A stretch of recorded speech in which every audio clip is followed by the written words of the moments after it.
In today's video, we'll be working on recreating the gorgeous embellishment design on this beautiful dress made by Vicky James.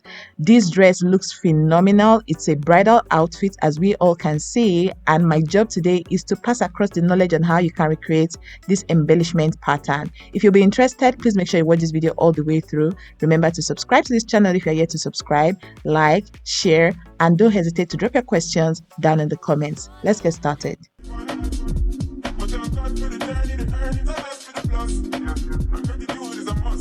Hello dear friends, and welcome back to the channel. It's your girl again, Funmibi. I'm back with another tutorial for your learning and viewing pleasure. In today's video, we'll be working on recreating that gorgeous beading pattern done on that beautiful dress made by Vicky James, my internet sister.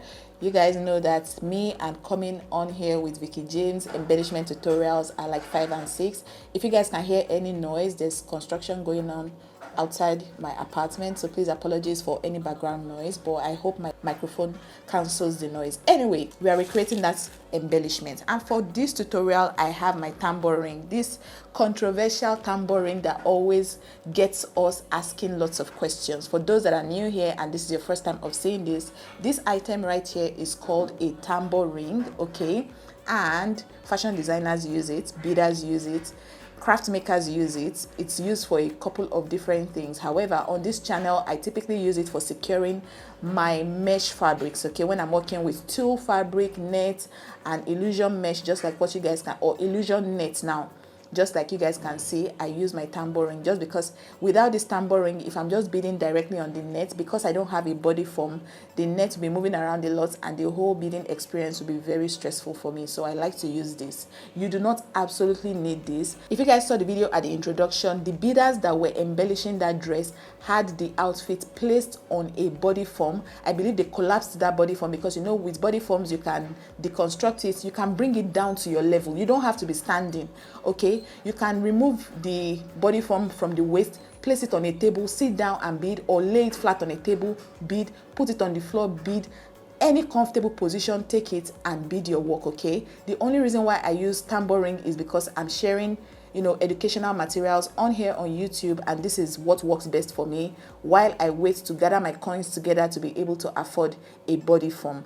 I hope that whole disclaimer right there is enough for us to not have questions about, oh, do I need to buy a tumblering? It's not compulsory. If you just want to have it for the sake of having it, absolutely. I got mine off of AliExpress. You can get it from Amazon if you are based in a country where you have access to Amazon shipping, or you can just buy it from your local sewing accessories market, okay, in your location. At the moment, I'm based in Port Harcourt, Rivers State, Nigeria. That's where I live. All right, okay, so this right here is called illusion net, and this is the tumblering. For the embellishment proper, I have my beads here. This right here are seed beads, okay, in color white. It's white anyway. I hope you guys can see it. I had to come really close because of my light, okay? These are seed beads. I also have my broken glass beads in clear silver, okay?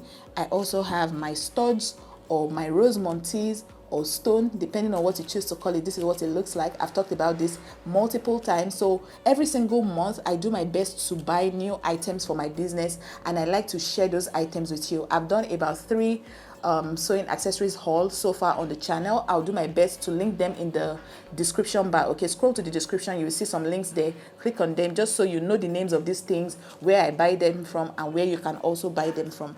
Something else I have here are my sequins. We saw in that beautiful intro that I gave you guys that some sequins were incorporated into this particular embellishment style. I just discovered something a couple of minutes ago, and I'm here to also share with you guys. So before I even get into the knowledge I want to share with you guys, this right here are called fabric pencils. You guys saw in that introductory video as well that Vicky James was also using this fabric pencil in outlining her net. She was the first person I saw this item with, and I was like, what is this item? What is this item? When it comes to mentorship, when you see something that your favorite fashion designer is using, go on Google. Think of the closest name that it can be. That day after I saw this pencil on Vicky's page, I've forgotten the item she was showing us the behind the scene footage of. I saw it and I'm like, I went on Google, I typed fabric pencil. and luckily the item just popped up, and then I went on AliExpress, searched for fabric pencil, and I saw that, oh wow, they sell this on AliExpress, and I placed my order. Okay, so a lot of times when we have questions and we are waiting for responses, sometimes just use your intuition, Google it, okay, and most likely you will see those people, the items that they are buying, they did not bring it from the sky, okay, it's from somewhere they bought it, and you can just use Google as your search engine. Anyway, to the main thing I want to share with us. After buying this fabric pencil, with time I started using it. Of course, you guys have seen me use this multiple times, and I saw that the crayon, or the, I don't know, the gel on it started reducing, and I was thinking, with the way this thing is set up, how would I be able to sharpen it if it becomes blunt? Does it mean I have to start buying another one? I was like, no, it doesn't make any sense. This pencil is quite long, okay, it doesn't make sense that I have to be buying a new one every time it gets blunt. And just like I said, I used Google again.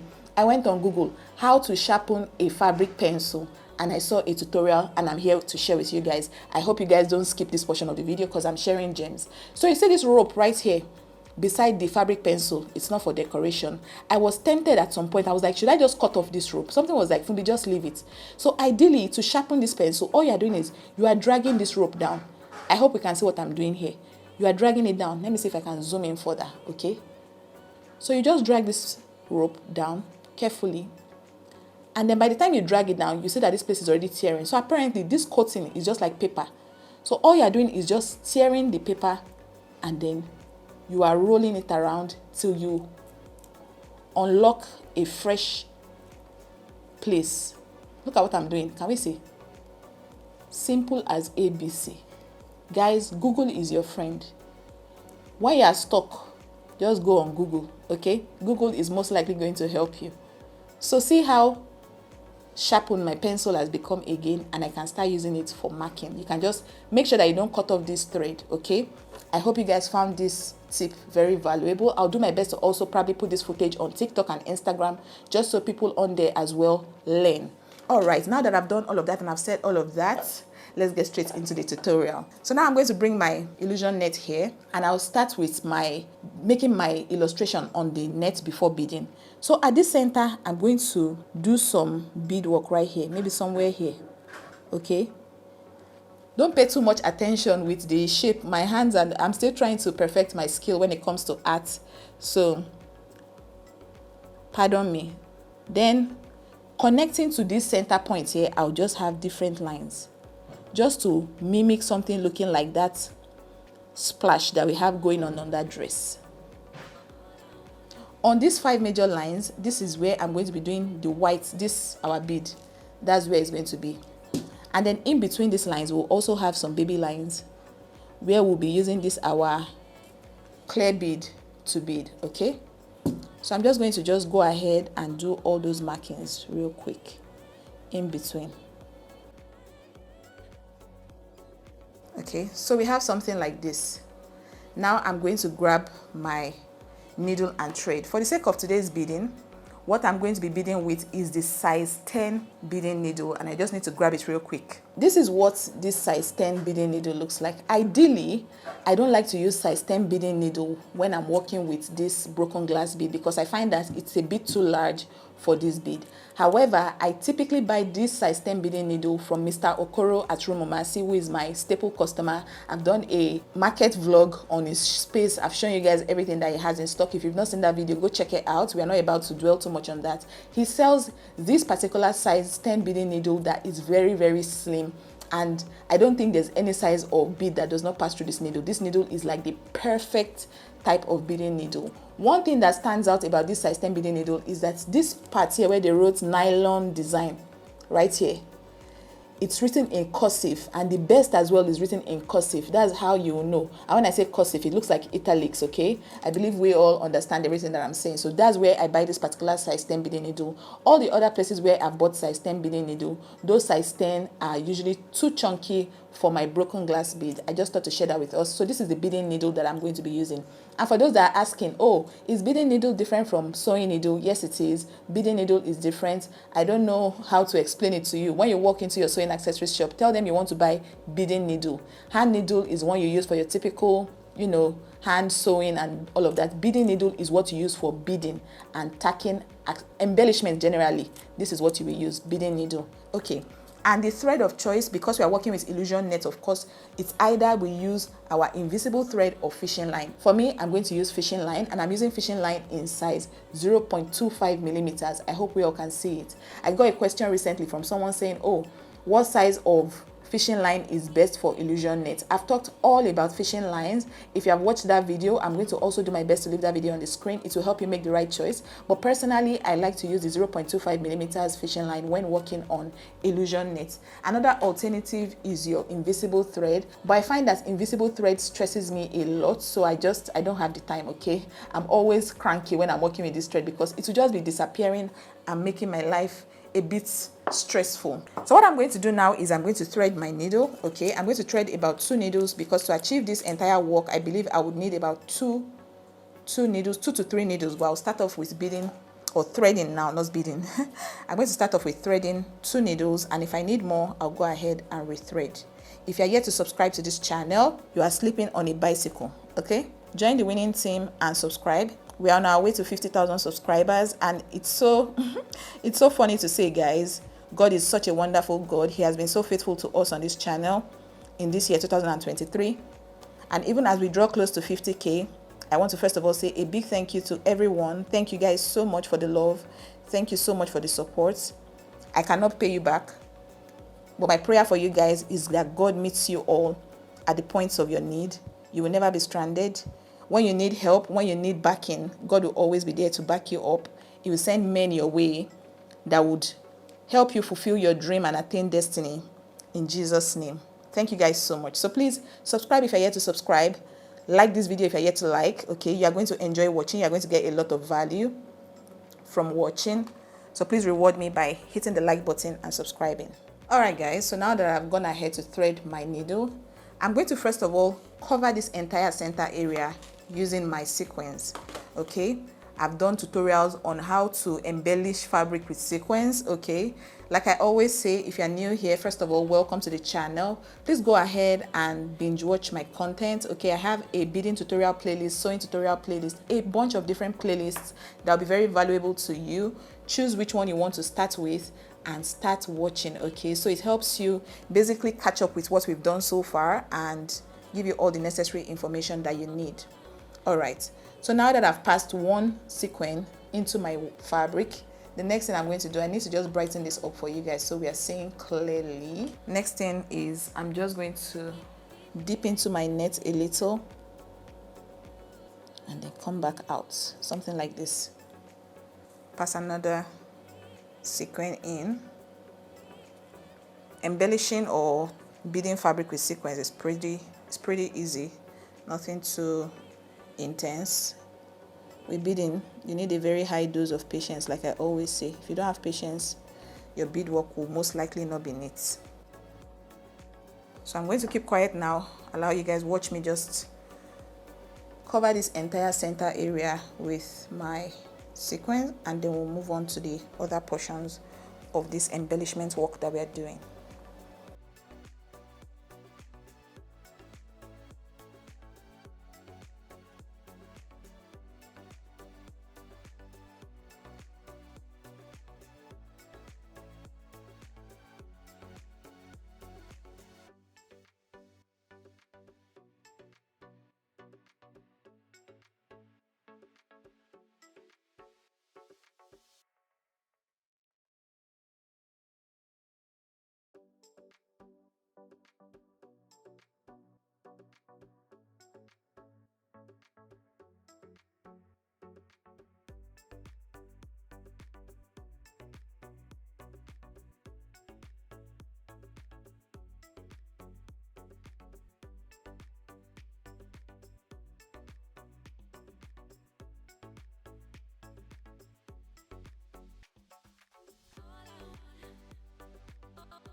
All right, friends, so this is what we have here.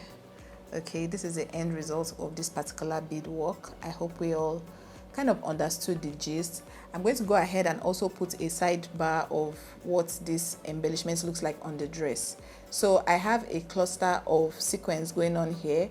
The sequence that was used in the main video was clear. It was like clear type or colorless sequence. Okay, it was just see-through, but I don't have that type of sequence, hence why I used the one I have, which is this silver one. And I also went ahead to use seed beads, even though I feel like in the main video what we have going on there are sand beads in color white, as well as your broken glass beads in clear silver, and your studs or rose montes or stone, you know, the stones now that we talk about a lot on the channel. We have this going on here, and this is the end result. So incorporate this into whatever outfit it is you want. You create it like a splash on the sleeves, on the body, front, back, wherever you want to incorporate it on. Something else that I also saw in the video was the dangling chain beading pattern, and I've done that beading pattern twice on this channel. So if you don't know the beading pattern that I'm talking about, I'm going to link a very useful tutorial for you on the screen. Go watch that tutorial so it helps you understand how to recreate that type of beading pattern on any type of project that you have going on. Alright guys, so that is the end of today's video. I hope you all enjoyed watching. That bridal outfit looks phenomenal. The model wearing the dress looks incredible. The makeup on her was done by Beyonce, and we are aware of the fact that Beyonce never misses with her makeup looks. She always does a fantastic job. I believe the hair as well was laid by Adefunke, I'm not so sure. Outfit by Vicky James, of course. Always coming with amazing pieces. Thank you all so much for watching today's tutorial. I hope we all enjoyed. I hope we all understood. I hope we all got value. If you did, please be sure to leave me your nice comments down in the comment section, and also hit that thumbs up button. Very important. I see that a lot of us who watch my contents are not subscribed. I don't know why that is so, but please, if you've not subscribed and you enjoyed watching and you're currently watching, please be sure to subscribe to this channel. Share this channel with your friends. Don't be stingy. Okay, share with your friends and family that you think will love this type of content. And yeah, besties, I can't wait to see you all in another insightful video very soon. Bye.